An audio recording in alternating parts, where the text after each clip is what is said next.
Hello, everybody. Max Scoville here for IGN. I'm with my good pal Marty Sleeve, but Hi, we Max. are at PAX East 2016. And Marty, you've been making the rounds, checking out some very cool games. Yeah.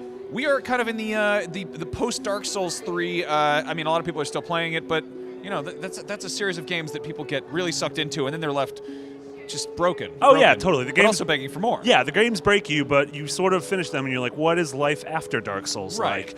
And so there's 4 games I saw at this show that sort of, for me, are games throughout 2016 that might be able to fill a part of that Dark Souls void. The first one is Below, which we've covered a bunch on the site. It's Cappy's indie game that's coming to PC and Xbox One.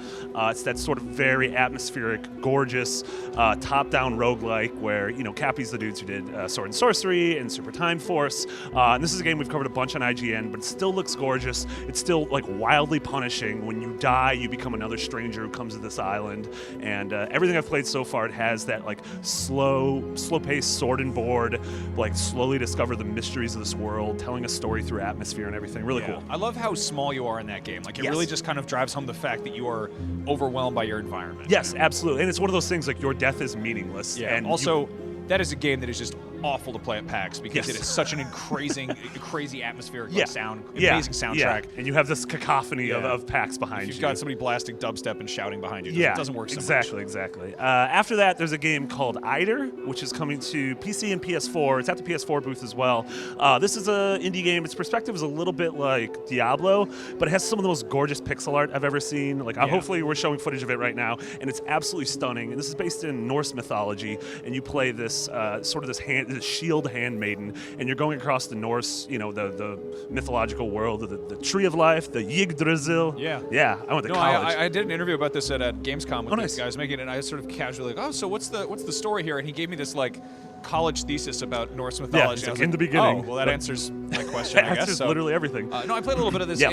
I mean, I'm not a Dark Souls guy per se, but I got the sense that it has a very kind of scaled down sense of combat. So if you like the Dark Souls kind of gameplay, it feels a lot like that. Yeah, totally. And it has some, like, it's almost like Dark Souls, but also has this bullet hell element where there's scenes where you're so overwhelmed by the odds where it's like, there's no way I could possibly make it out of this. But you probably do, because if you can't finish the game, that's not good design.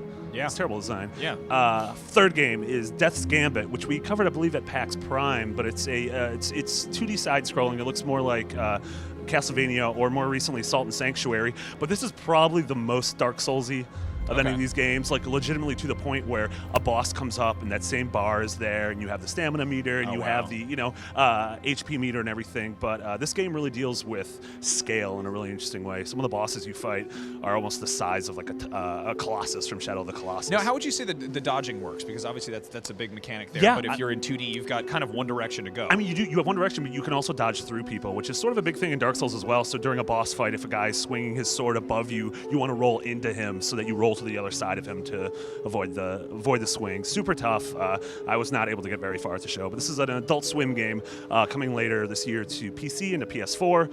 And then the last game I want to talk about is called Necropolis, and that's coming to everything. And we covered this game back at GDC, but this is a game that Bandai Namco is publishing, and it's like a top-down, cel-shaded, sort of cartoony-looking roguelike.